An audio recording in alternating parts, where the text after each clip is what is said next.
औज़ु बिल्लाहि मिनश शैतानिर रजीम बिस्मिल्लाहिर रहमानिर रहीम। अस्सलाम वालेकुम। IHW टीवी से इस हफ्ते के ग्लोबल व्यू के साथ मैं डॉक्टर इम्तियाज हुसैन बड़ाइच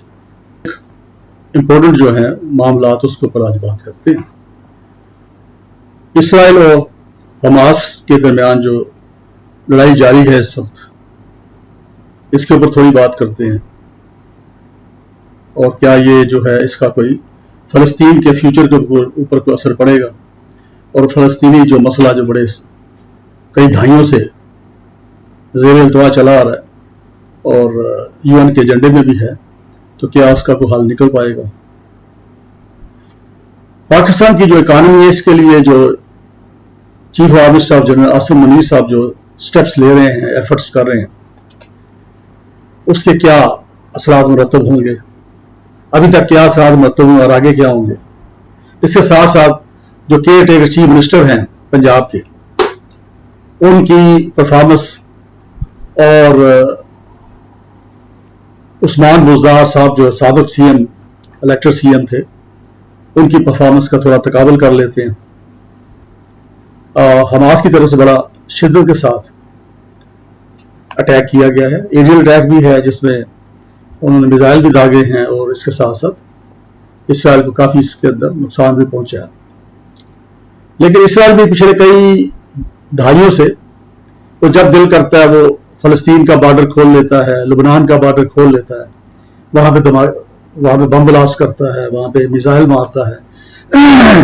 और वहाँ पे फौज चला देता है। और इस वक्त तक कई फ़लस्तीनी ख़ातीन और हज़रात और बच्चे शहीद हो चुके हैं।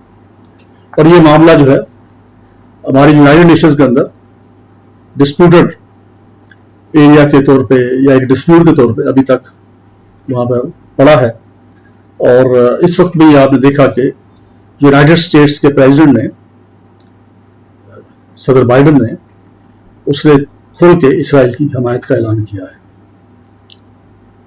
तो मैं ये समझता हूं कि अगरचे ये जो लेटेस्ट लड़ाई है ये अल्टीमेटली मेरा ख्याल हुआ सीज फायर पे जाके खत्म होगी, लेकिन इससे ये जरूर होगा कि ये जो थोड़ा सा दब गया था मामला फ़लस्तीन की आज़ादी का, वो रिवाइव हो गया है और हो जाएगा मजीद। और उसमें जो अरब कंट्रीज के अंदर जो तब्दीलियां आ रही थी, जो पॉलिसीज शिफ्ट हो रहा था इसराइल के हवाले से, वो थोड़ा बैक बर्नर पे शायद चला जाए। तो ये है कि इंटरनेशनल कम्युनिटी अब ये मेरा ख्याल है सीरियसली इस पर शायद थोड़ा सोचना शुरू कर दे, स्पेशली जो बड़ी ताकतें हैं, कि जो फ़लस्तीन का मामला है इसको इजी ना लिया जाए और ये इस खित्ते के अमन के लिए हमेशा खतरनाक रहेगा जब तक कि इसका पीसफुल जो सेटलमेंट है, दोनों पार्टियों को बिठा के उनके साथ बात करके दोनों को मुतमईन करके नहीं किया जाता। और ये मुश्किल नहीं है। अगर बड़ी ताकतें चाहे, खासतौर पर अमेरिका, रूस, चाहे चाइना इधर से है, तो ये ममालिक अगर चाहें तो बैठ के इसको सॉल्व कर सकते हैं। और मेरा ख्याल अगर सॉल्व कर लिया जाए तो अगला चैलेंज जो आ रहा है दुनिया का वो है इकानमी। आपके सामने ही है, कोरोना से पहले भी ऐसी था, बल्कि कोरोना के बाद उसकी ज्यादा शिद्दत हो गई है कि बहुत बड़े बड़े मुल्क जो हैं वो अपनी जो इकानमी है उसको संभालने में बड़ी मुश्किल महसूस कर रहे हैं और कई ममालिक जो हैं वो बेचारे तो डिफॉल्ट भी कर गए ना। तो इसलिए ये इंटरनेशनल कम्युनिटी के मफाद में है कि अमन जो है उसको कायम किया जाए। और इसके साथ साथ मैं कश्मीर का भी जिक्र करता जाऊं तो ये भी एक बर्निंग इशू है जो हमेशा चल रहा है और ये भी यूनाइटेड नेशन के एजेंडे पे शामिल है। और US जनरल असेंबली ने इसको बकायदा एक रेजोल्यूशन पास की हुई है और ये रेजोल्यूशन जो थी ये उनकी रिक्वेस्ट ऑफ इंडिया हुई थी, तो उसके ऊपर भी फोकस किया जाए। और ये जो खास ये 2 या 3 बड़े दुनिया के अंदर मुख्तलिफ खित्तों में मसाइल चल रहे हैं, डिस्प्यूट्स हैं, इनको वंस फॉर ऑल मेरा ख्याल हल कर देना चाहिए। तभी सारी अक़वाम मिलके जो इकानमी के चैलेंज है उससे नबरदमा हो सकेंगी और उस पर काबू पा सकेंगे। तो ये पूरी दुनिया के मफाद में है। इसको मजहब का नाम ना दिया जाए, पहले इंसान समझा जाए, फलस्तीनी को भी इंसान समझा जाए, इसराइली को भी इंसान समझा जाए, कश्मीरियों को भी इंसान समझा जाए और हिंदुस्तानियों को भी इंसान ही समझा जाए। तो पहले एज इंसान उनको ट्रीट किया जाए और उनके मसाइल जो है ये हल किए जाए, और ये हल करने के बाद आप देखिएगा यकीनन पूरी दुनिया के अंदर बड़ी एक हम आहंगी पैदा होगी आपस में, और ये जो फिर फोकस किस तरफ हो जाएगा, मजीद तरक्की की तरफ, इंडस्ट्रियलाइजेशन की तरफ, और इकोनॉमिक चैलेंजेस को कैसे निपटा जाए उसकी तरफ फोकस जब हो जाएगा पूरी दुनिया का, तो यकीनन इसका एक अच्छा असर पड़ेगा।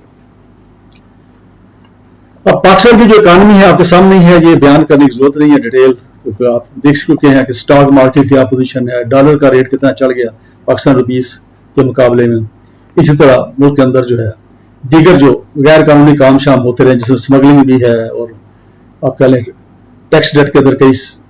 कई लोग हैं ही नहीं उसके अंदर, और खासतौर पर जो रिटेलर सेक्टर है वो है ही नहीं है। रह दे के जो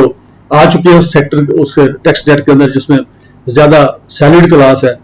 उन्हीं को निचोड़ा जाता रहा आज तक, उन्हीं पे टैक्स मजीद लगते हैं। फिर आगे जो बिजली के बिल हैं, गैस के बिल हैं, ये जो बिल हैं इनके ऊपर और इनके ऊपर टैक्सेस प्लस टैक्सेस लगा लो कि 12 13 किस्म के टैक्स लगा के अवाम जो है उसकी कमर आप कह लें कि टेढ़ी कर दी गई है, और अवाम इस काबिल ही नहीं है कि वो अपने इवन आम जो बिजली का इस्तेमाल है उसके बिल पे कर सके। जिस पर बड़ी खुश आइंद बात है कि जनरल आसिम मुनीर साहब ने, जो खुद भी मिडिल क्लास से बिलोंग करते हैं फैमिली के लिहाज से, तो उनको मेरा ख्याल एहसास है इस चीज का कि उन्होंने इसके ऊपर स्टेप्स लेने शुरू किए हैं, और उसके अंदर आपने देखा कि करेंसी माफिया जो है उसके ऊपर कार्रवाई हुई है, मुख्तलिफ एजेंसी जिसमें FIA है और ये पुलिस है वो उसके ऊपर स्टेप्स ले रहे हैं, और ये जो माफिया है करेंसी का इसको उन्होंने काफी आप कह लें कि रेड करके रिकवरियां भी हुई हैं, और इस तरह का वो किया गया जिससे कि डॉलर कुछ नीचे आया है। और अब जो कल की खबर थी उसके मुताबिक 260 265 के करीब या 70 के करीब फिर रहा था, तो जो कि एक्चुअली मैं समझता हूँ कि अगर इसको सही कंट्रोल किया जाए तो ये 200 के नीचे आ सकता है, जैसे कि इसहाक डार साहब ने कहा था। तो मैं कहता हूं कि ये जो जनरल आसिम मुनीर साहब की जो इनिशिएटिव है ये वक्ती नहीं होना चाहिए, इसको टर्नओवर माशाल्लाह बड़ा पड़ा उनके पास, अगर बिजनेस जरूरत पड़ी तो कानून के अंदर गुंजाइश है कि उनका टर्नओवर एक्सटेंड भी हो सकता है, या उनकी जो रिप्लेसमेंट आएगी वो भी इसी लाइन पे काम कर सकती है। तो ये जो है इसको सीरियसली और मुसलसल किया जाए, और इसके साथ साथ जो दीगर माफिया हैं,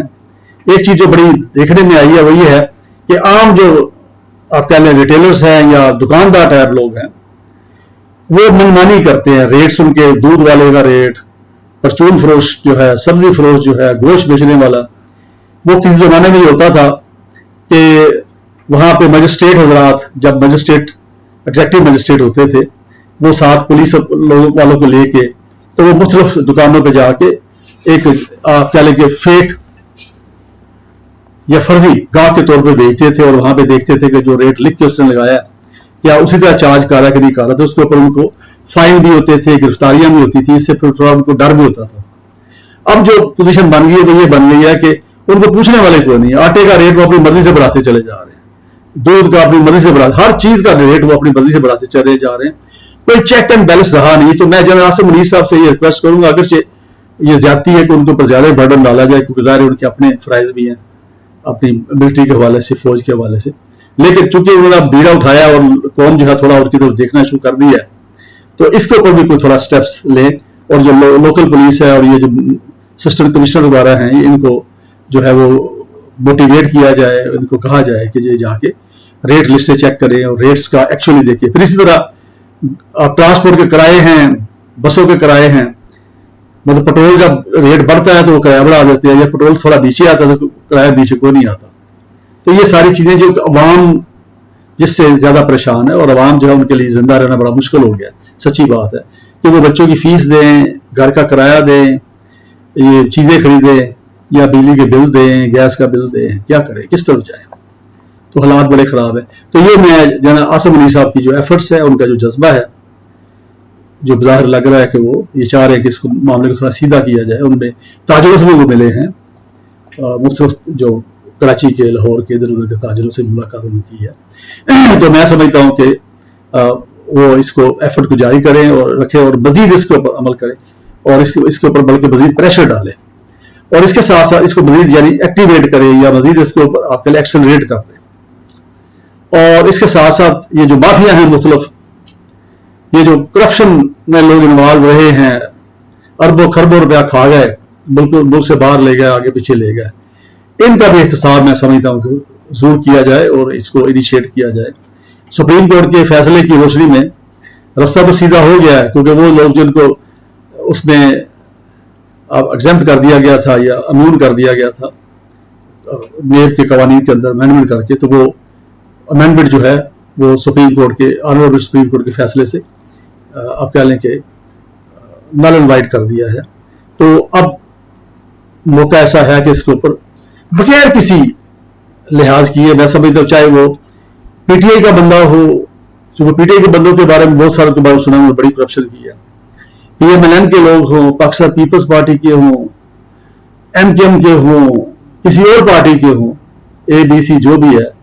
ان سب کو کا احتساب کیا جائے اور صحیح معنی میں کہتا ہوں احتساب کیا جائے، تاکہ ونس اگر اتنا آپ کہہ لیں کہ بے لاگ اور بغیر کسی آپ کہہ لیں کہ کسی رو رعایت کے ساتھ اگر احتساب کیا جائے گا اور ان کے سے وہ سارے جو پیسے جو لوٹے ہوئے ریکور کیے جائیں گے، تو میں یہ سمجھتا ہوں آئندہ کے لیے یہ ایک ایگزامپل بن جائے گی، اور آئندہ شاید جو لوگ آئیں سیاست کے اندر یا مختلف جگہوں پہ، تو وہ جو ہے وہ اس پہ شاید احتیاط کرے اور وہ اس میں اپنے آپ کو انوالو نہ کرے اس طرح کی جو انلیگل ایکٹیویٹیز ہے. اسی طرح بیوروکریسی کے اندر بھی کچھ لوگ ایسے ہیں، بہت اچھے بیوروکریٹ بھی ہیں، چونکہ ظاہر ہمارے کئی دوست ہیں پولیس کے اندر، بیوروکریسی کے اندر، باقی اداروں کے اندر، تو زیادہ اچھے لوگ ہی ہیں، لیکن کچھ لوگ وہاں بھی بہت بڑے بڑے کرپٹ لوگ ہیں. ان کو بھی میں سمجھتا ہوں کہ ان کا بھی احتساب ہونا چاہیے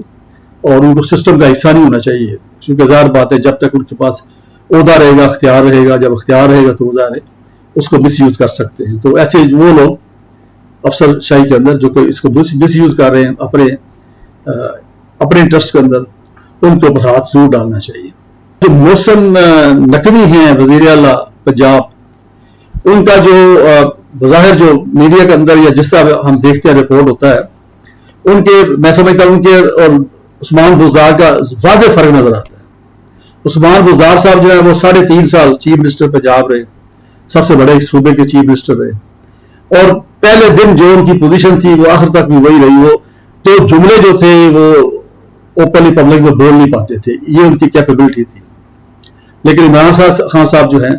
ان سے شکوہ ہے کہ انہوں نے ایک سب سے بڑا صوبہ جو ہے ایسے بندے کے حوالے کیا کہ جو 2 باتیں بھی نہیں کر سکتا،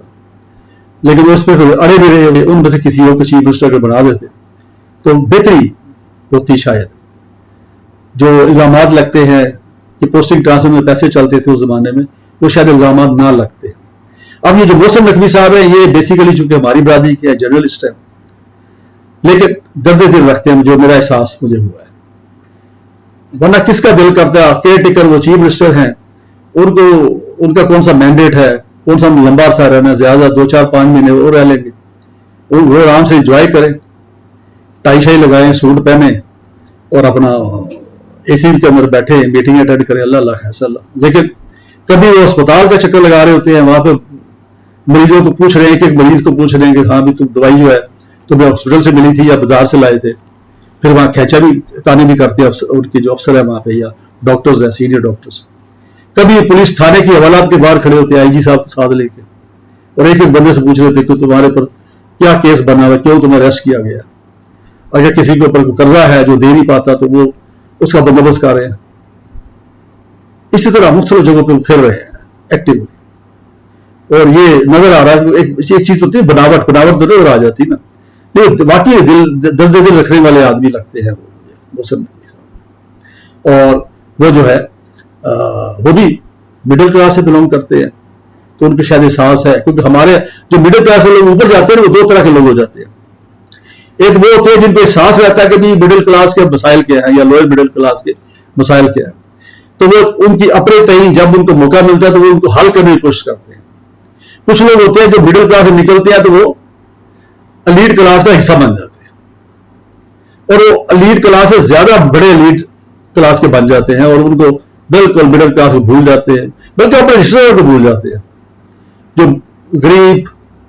لوئر مڈل کلاس کے یا غریب کلاس کے جو رشتے دار ہوتے ہیں ان سے ملنا جلنا ختم کر دیتے ہیں، کیونکہ ظاہر بات وہ کہتے ہیں جب تو یہ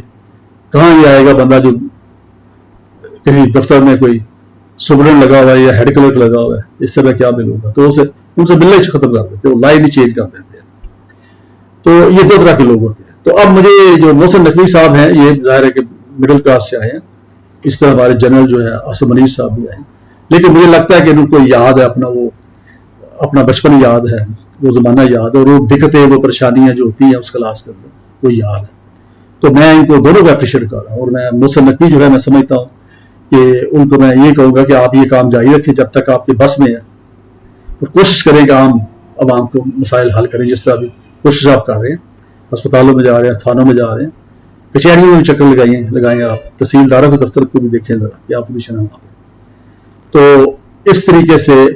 آپ کو یہاں پہ اس کا ریٹرن ملے نہ ملے، تو اللہ کی ذات جو ہے وہ بیٹھی ہے، وہ اس کا ضرور آپ کو اجر دے گی، اور یہ آپ کے جو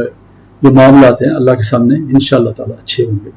اور اس سلسلے میں میری بلکہ دعا ہے ان دونوں کے لیے۔ تو یہ تو تھی جی آج کے، اور ہم سارے جو ہیں، جو بھی میرے سننے والے ہیں یا دیکھنے والے ہیں، ان کو پتہ ہے کہ اس وقت ملک جو ہے وہ کس کیفیت سے گزر رہا ہے۔ تو ہمیں اللہ سے دعا کرنی چاہیے، اپنی ایفرٹ بھی کرنی چاہیے جس حد تک ہم کر سکتے ہیں، اپنے گھر کی حد تک سیونگ کریں، سیونگ کی عادت ڈالیں، بجلی کم استعمال کریں، گیس کم استعمال کریں۔ جہاں آپ 1000 روپے کی چیز لے رہے ہیں، اگر وہ 500 کی مل سکتی ہے کہیں، اس سے گزارا ہو سکتا ہے وہ کر لیں آپ۔ تو کوشش کریں اپنی جو بیلٹ ہے ٹائٹ کریں، اور یہ ٹرینڈ جب چلے گا تو یہ پوری ملکی لیول پہ اس کے افیکٹس ہوں گے۔ تو ساتھ ساتھ اللہ سے دعا کریں، جب نیت ٹھیک کر لیں اور عملی طور پہ اس راستے پہ چل پڑے، تو ساتھ اللہ سے دعا بھی کریں، اللہ سبحانہ تعالیٰ بھی ہم سب کی مدد کریں گے، اور انشاءاللہ تعالیٰ پاکستان جلدی اس کرائسس سے نکل آئے گا۔ مجھے اپنی دعا میں یاد رکھیے۔ بہت شکریہ، السلام علیکم۔